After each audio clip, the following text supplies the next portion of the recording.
Buen día, ¿qué tal? ¿Cómo andan? ¿Cómo están? Digo buen día en este domingo, para ustedes capaz que, obviamente, cuando reciban esta comunicación visual, va a ser martes a la tarde, probablemente. Bueno, esto que acabo de hacer yo es lo que habitualmente nos pasa a los docentes cuando entramos a un aula. Es decir, la película no empieza cuando yo entro, sino que ya hay una dinámica, hay una energía que está circulando en el aula.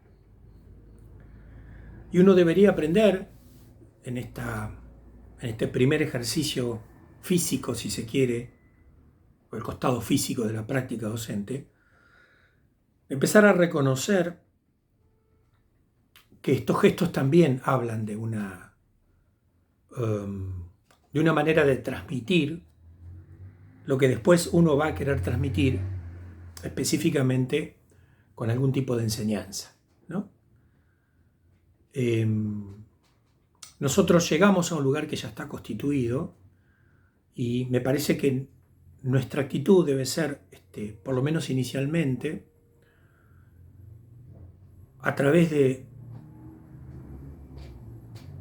un clima coloquial, diría yo, invisiblemente ser aceptados por esa audiencia, a la cual nos vamos a dirigir para impartir una enseñanza, porque ser docente es ser profesionales de una práctica que no varía, que es la enseñanza. Después estará en discusión el tema de la enseñanza y el aprendizaje, pero yo creo que es válido en tanto cuanto uno no renuncie a esa primer cuestión que tiene que ver con que trabajar como docente es hacerse cargo de ese rol y de esa responsabilidad que es enseñar.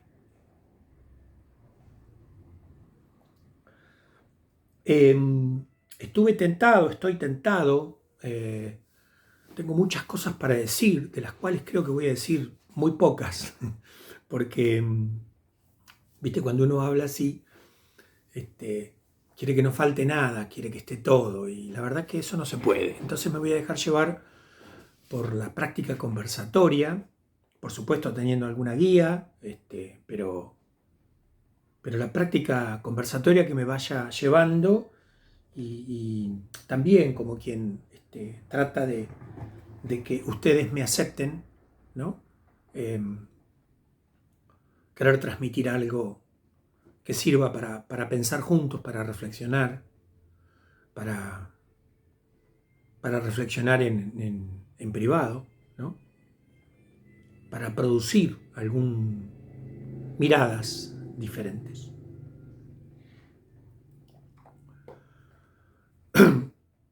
Una de las primeras cosas que hace el docente en términos de el ejercicio de su rol es tomar la palabra. La pregunta es, ¿para qué tomamos la palabra? ¿No? Y lo que he aprendido en mi práctica es que cuando uno toma la palabra, inmediatamente inaugura una escucha que tiene muchas direcciones,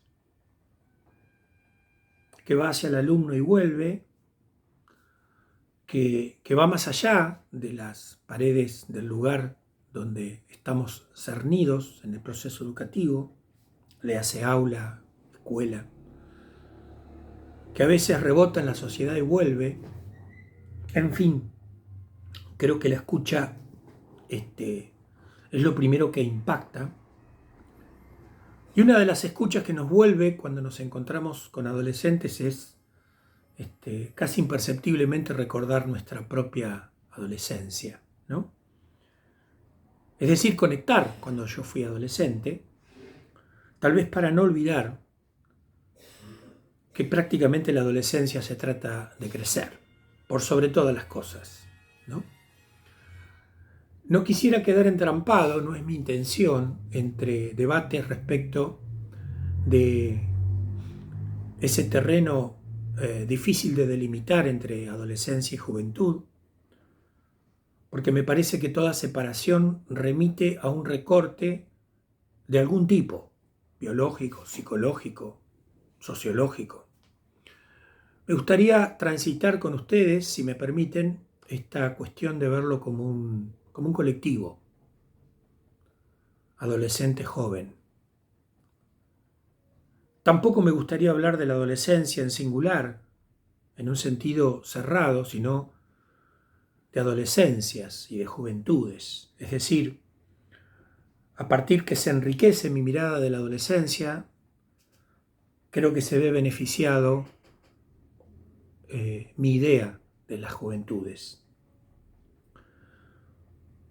Creo que hay distintos tipos de vivencias adolescentes y juveniles, precisamente porque hay un proceso de subjetivación adolescente que va a ocupar gran parte de esta conversa, que tiene que ver con ver en esa existencia y en esa experiencia la construcción de procesos subjetivos. En este sentido, he transitado en algún momento por autores que me han abierto un poco la manera de pensar, en el sentido de no tratar de no definir las adolescencias, sino de describirlas. Y este material que yo voy a conversar ahora está disponible en la cátedra, y me referencio específicamente en algunos autores, Rubén Efron, argentino él, Cristina Erauskin, que trabaja bastante con Baquero en la Universidad de Quilmes, en la Universidad de Buenos Aires, de la Facultad de Psicología. También Karina Kaplan, que es nuestra, ¿sí? Kaplan con K, ¿sí? Porque hay una Kaplan, que es Louise Kaplan, que es una francesa, que tiene un pensamiento sobre la adolescencia que a mí siempre me ha gustado no dejar de lado, que es que el adolescente es un sujeto eminentemente ético, profundamente ético. Y también recurrir a un sociólogo que se llama Urresti, Marcelo Urresti, para tener un punto de vista que nos permita deslizarnos en el terreno adolescente con el solo objeto de poder comprender todas las coordenadas que intervienen en esta construcción de la subjetividad adolescente, que por supuesto ya ha recorrido distintos estadios, como decía hoy, distintas miradas desde el punto de vista psicológico, autores que han escrito respecto de esto, posicionamiento respecto a cuándo comienza la adolescencia, cuándo termina, en fin. Yo el acento preferiría, por lo menos en esta instancia, ponerlos en la construcción de la subjetividad adolescente, que supone de suyo un campo social que es el campo del otro. Es decir, no se puede pensar o no podría pensar el desarrollo adolescente juvenil o las adolescencias y juventudes sin pensar en un referencial que es el otro. Por lo tanto, el campo social, la referencia social, es inobjetable. Algún autor, específicamente Eduardo Weiss, dice del otro una cosa interesante, que hay un otro antagonista y un otro hermenéutico, ¿no? Me gusta esa distinción o esta diferenciación, para poner de relieve que el otro antagonista es el otro diferente a mí, a veces opuesto, pero que es funcional a mi crecimiento, que es funcional a mi reafirmación. Y un otro hermenéutico, dice él, que tiene más que ver con un interés cognitivo, con afinidades, igualmente importante a la hora de transitar el proceso de subjetivación. ¿Qué nos dice Efron? Que a mí me resulta por lo menos panorámico para poder pensar, ¿no? Que la adolescencia es un territorio en construcción. Me gusta la metáfora de territorio, sobre todo porque viviendo en un país como la Argentina, nosotros tenemos varios territorios variados. Tenemos selva, tenemos montaña, tenemos mar, playa, meseta, Mesopotamia, estepas, lugares áridos, lugares cálidos, lugares fríos. Es decir, que la adolescencia es un terreno, significa que yo tengo que pensar muy bien antes qué vehículo voy a usar para el abordaje de ese terreno en particular. Y en este caso, el texto en mención, que se llama Subjetividad y Adolescencia, menciona que hay dos elementos claves en la construcción de este texto, que es precisamente el término construcción, por lo tanto la adolescencia no es algo dado, sino que se construye, y el término otro, es decir, esta referencia al campo de lo social. Es muy importante para mí, muy importante, o ha sido para mí, poder pensar, poder haber aprendido a descubrir la distancia respecto de la niñez, ¿no? Yo a veces suelo decir que cuando el viejo mira para atrás, ve un adulto mayor. Cuando el adulto mayor mira para atrás, ve un adulto. Cuando el adulto mira para atrás, ve un joven. Cuando el joven mira para atrás, ve un adolescente. Cuando el adolescente mira para atrás, no ve nada. Porque las herramientas de la niñez no le sirven para interpretar las experiencias adolescentes. Porque independientemente, pero también con la revolución hormonal y los cambios en el orden psicológico, social, orgánico, que son muy fuertes, generan una manera de estar en el mundo para lo cual lo aprendido en la niñez es muy apreciado, pero no son herramientas que le permitan o que le sirvan para interpretar lo nuevo que le está pasando. Por lo tanto, cuando hablo de esta experiencia, lo que estoy diciendo es que hay una gran soledad, hay un gran desierto, hay una gran orfandad, si se me permite, cuando hablamos de la adolescencia. Por eso Efron dice, también hablando de la construcción, que la subjetividad se construye, es decir, que la subjetividad adolescente es una construcción, y cuando digo que es una construcción, es una tarea que amerita pensar con qué materiales voy a construir esa nueva manera de estar en el mundo que llamamos adolescencia, juventudes, como conjunto. Y es una tarea que tiene que realizar el adolescente, no la puede realizar nadie por él. La primera construcción, dirá Efron, es la construcción de la propia identidad, porque la identidad de la infancia no le sirve. Todo bien con la infancia, ¿sí? La niñez temprana, la fiesta de cumpleaños, la escuela primaria, Papá Noel, los Reyes Magos, el Día del Niño, etc. Fantástico. Pero el niño es, en cierta manera, lo que los adultos que rodean a ese niño y la sociedad en la cual está inmersa esa familia quieren que sea. Todavía el niño no puede preguntarse quién es, quién fue, quién quiere ser. Normalmente el niño es lo que los demás esperan que sea. Y está fantástico, porque así uno aprende a andar en el mundo. Por eso la adolescencia es un cambio tan importante y tan grande, porque empieza a evitar una pregunta que antes no estaba. Entonces dice Fromm, la primera responsabilidad es la construcción de la propia identidad.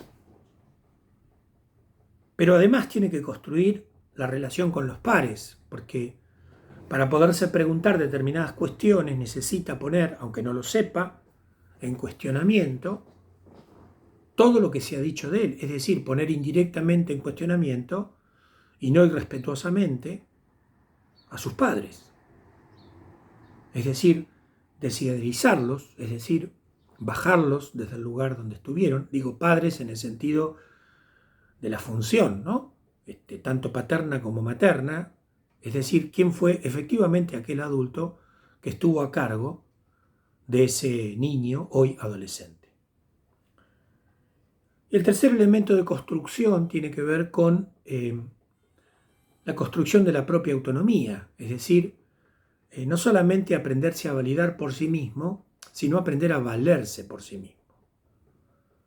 Encontrarse en esos bretes a partir de los cuales uno aprende, a los golpes a veces, determinadas modos de operar con la realidad que van sembrando, que van dejando como una huella de que tiene una manera él de hacer las cosas que están en el mundo. Entonces, Efron lo llama escenarios, es decir, la tarea del adolescente es construir estos escenarios, a partir de los cuales los tres deben ser construidos inexorablemente, y la falla en la construcción de estos escenarios traería consecuencias importantes.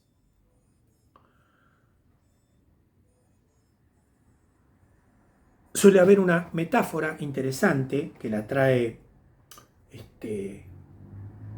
una psicoanalista francesa que se llama François Dolto, que es la metáfora de la langosta de mar, que cuando cambia de caparazón necesita meterse debajo de alguna piedra que la proteja de sus predadores, ¿no?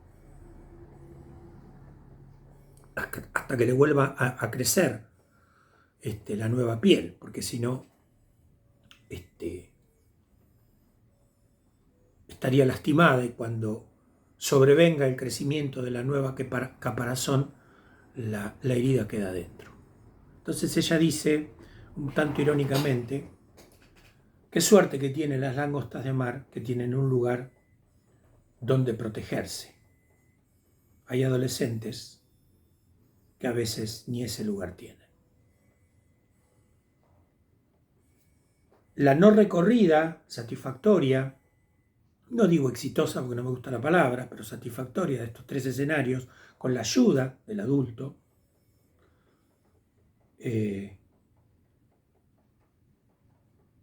permite más o menos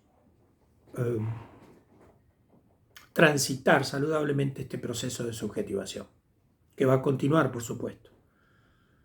El error, la ausencia, el recorrido deficitario de alguno de estos procesos traería como consecuencia procesos de desubjetivación, ¿no? Con las consecuencias que esto trae, ¿no?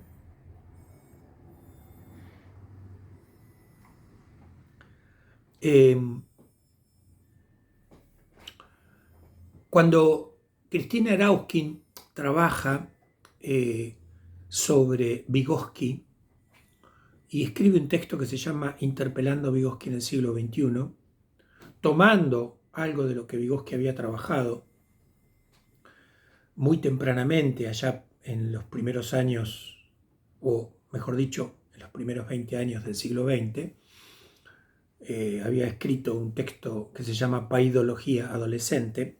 Decía que el adolescente es aquel sujeto capaz de apropiarse de la cultura de su tiempo. Razón por la cual a mí siempre me hizo pensar que si esto es así, entonces deberíamos revisar aquellas miradas deficitarias que tenemos de la adolescencia, porque en realidad lo que Vygotsky nos está diciendo es que precisamente hay alguien que entrando a la zona de desarrollo próximo, después desenvuelve su desarrollo en lo que en el marco de esta teoría se llaman los procesos psicológicos superiores. Es decir, el aprendizaje habitando esta zona de desarrollo próximo, pero que trae como capital humano muy, muy fuerte, muy, muy poderoso, esta cuestión de apropiarse de la cultura de su tiempo. Y para apropiarse de la cultura tiene que habitar un lenguaje que nosotros los docentes deberíamos poder conocer. Y este lenguaje, descrito en este artículo de una manera bastante clara, abarca 3 elementos que tienen que ver con el desarrollo de los intereses, el desarrollo de la personalidad y el desarrollo de la fantasía. Interés que está mirado desde el lugar de aquello que me atrae, como una atracción. Me gusta la palabra atracción. Y voy a forzar un poco la lengua para hablar de atracción y hablar de tracción, es decir, imprimirle a esta palabra una fuerza para tratar de describir lo poderoso de lo que le interesa a un joven. Y yo suelo decir que el interés es lo que se ve, es decir, aquello que manifiesta el adolescente, para lo cual necesita un adulto atento, por lo tanto un docente atento, porque en ese sentido el docente puede ver lo que atrae a un adolescente. Pero digo también que el interés tiene otra cara que no se ve, que es la cara de la necesidad, que no tiene que ver con las necesidades básicas. La necesidad en el sentido también fuerte de lo que uno necesita. Y lo que uno necesita normalmente no se ve. Por eso uno no anda pidiendo por ahí, o si lo pide a personas muy, muy adentro de uno, cuando uno habla de sus propias necesidades. En este sentido, la necesidad sería lo que realmente esa persona necesita. En este caso sería para poder aprender. Entonces, para el docente, el concepto de interés como atracción me permite llegar a lo que veo, pero al mismo tiempo desnuda lo que no veo, que es la necesidad. Y si yo veo lo que alguien necesita, que lo veo, lo infiero, porque no se ve, decíamos recién, entonces sé lo que le puedo ofrecer. Y esto me parece interesante en la práctica docente, ¿no? En el trabajo concreto con adolescentes. Y por otro lado, la fantasía, que el texto de Erauquín se encarga de entrelazar al pensamiento, a la vivencia, de una manera también muy potente, muy poderosa, para simplificar, no sé si simplificar, para hacer sencillo lo que quiero transmitir.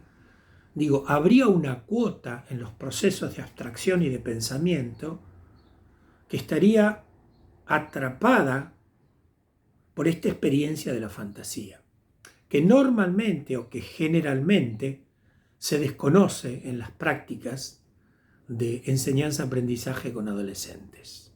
Es decir, ponemos todo el acento en los procesos de abstracción y no ponemos el debido acento en los procesos de fantasía, ¿no? Y acá traigo a colación tal vez una idea que viene de creo que está en el texto también, en el texto de Erauquín, donde dice que los niños aprenden el mundo que los rodea a través del juego. El joven lo aprende a través de la fantasía, de fantasear, de la imaginación. Y el adulto lo aprende a través del arte. Es decir, juego, fantasía, imaginación y arte serían 3 maneras óptimas con las cuales comunicarnos con lo más profundo de ese adolescente que está en un proceso de enseñanza-aprendizaje. Y finalmente, para cerrar esta idea de presentar un poco a quienes nos dirigimos, me parece interesante la investigación que efectúa Marcelo Urresti respecto de la adolescencia y sobre todo hablando de nuevas configuraciones juveniles,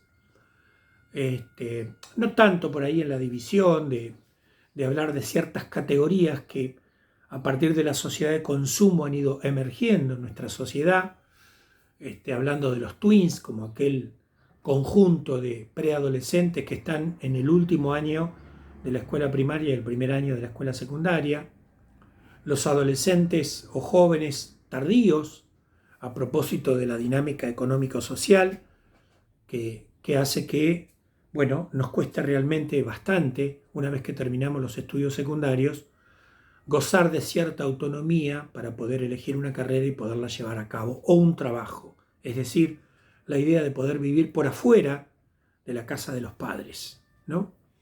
Razón por la cual hay dinámicas que surgen y que retardan esa salida que en otros tiempos no era tan compleja, pero que hoy se hace sumamente complejo. Si no pensemos, lo que cuesta sostener, acompañar, cuando un hijo nuestro quiere estudiar una carrera universitaria, terciaria o realizar un trabajo. O básicamente irse de la casa, pensar en irse de la casa para poder hacer otro tipo de vida. Urresti dice que, o señala en el texto, que él va a usar como dos elementos. Uno tiene que ver con la narrativa, que extrapolándolo como género literario dice algo así, o yo entiendo algo así. ¿Qué es la narrativa? Bueno, el que narra es protagonista, ¿no? Siempre que uno narra algo, cuenta algo, es protagonista. Entonces, me parece interesante poder ver que en las prácticas con adolescentes y con jóvenes es para mí central poder proponer instancias de aprendizaje en la cual este protagonismo esté presente. Y el otro elemento que sitúa Urresti, Marcelo, para tener en cuenta es el marco histórico, es decir, qué coordenadas históricas, qué lenguajes van llevando y trayendo los adolescentes, que me parece que es un lugar interesante, hasta diría de investigación sociológica, ¿no? y psicológica, para poder saber qué palabras vehiculizan qué experiencias, ¿no? Entonces, narrativa y experiencia histórica, y vuelvo, experiencia histórica, ¿no? No ideas sobre el tiempo histórico, experiencias históricas, nos van transmitiendo un mensaje sobre los adolescentes. Y reflexiona sobre un tipo de existencia de estos tiempos que él llama adultescente, donde precisamente el adultescente es aquel adulto, para decirlo rápido, se corrió de ese lugar incómodo en el cual la relación con los adolescentes nos pone. Quiero decir, ¿por qué es incómodo? Digo, todos los que somos papás de adolescentes o los que hemos sido papás de adolescentes o conocemos relaciones de padres con adolescentes, tal vez a veces nosotros mismos también, sabemos que hay un escenario inevitable, que es el escenario de la confrontación. Confrontación absolutamente necesaria, porque nace ya en los orígenes de desidealización de los padres de la infancia, para poder encontrar, decíamos hoy, el proceso de construcción de la identidad. Pero además se agrega algo diferente.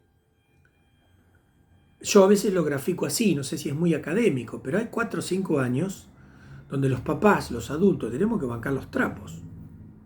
Porque todo lo que recibimos de parte de nuestros hijos adolescentes son que nos llenan el techo de piedras, porque no les gustan lo que hacemos, no les gusta cómo pensamos, no les gusta lo que nos ponemos, no les gusta cómo hablamos, pero no es contra nosotros. Es una confrontación necesaria en un continente de afecto que representa la familia o el adulto que quiere a ese adolescente, absolutamente necesaria para poder reafirmarse en su afectividad y en su emocionalidad. Los tiempos que corren, que son repos modernos y un montón de cosas, hacen que, habiendo empezado allá por los 60, 70, con alguna cierta estética que los adultos compramos enseguida porque nos gusta, porque no nos gusta envejecer, no nos tiene que gustar, por supuesto, pero no aceptamos envejecer, entonces entramos en esa dinámica de rejuvenecernos.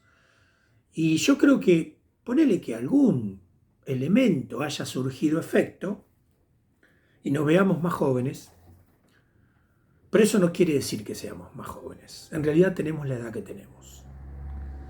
Y ese tiempo hay que asumirlo, pero digo, en esa especie de ilusión de sentirnos más jóvenes, nos corrimos del lugar de la confrontación absolutamente necesaria para habitar otros terrenos. Es decir, en ese deseo de vernos más jóvenes y de habitar experiencias juveniles a los adultos, nos corrimos de ese lugar que tenemos que ocupar, que es de confrontación con el adolescente. Y cuando un adolescente no tiene con quién confrontar, porque ese adulto no está, entonces confronta por afuera de los márgenes de contención afectiva. Y esto a veces suele tener consecuencias complejas, dramáticas y a veces trágicas, porque la confrontación sin regulación va por fuera. Entonces me parece que esta idea del adultecente, de este adulto, en este caso acá traído al docente, este docente adulto que nunca debe dejar de ser ese adulto, y no correrse de ese lugar confrontativo en el que siempre nos va a colocar un estudiante, porque vuelvo, necesita confrontar con nosotros, pero nosotros no nos podemos enganchar en esa confrontación porque no es contra nosotros. En realidad es una lucha por habitar una nueva experiencia, que es la experiencia de la confrontación adolescente. Voy a cerrar acá, no lo pensaba cerrar acá, pero lo voy a cerrar acá porque ya veo que van 30 y pico de minutos y no quiero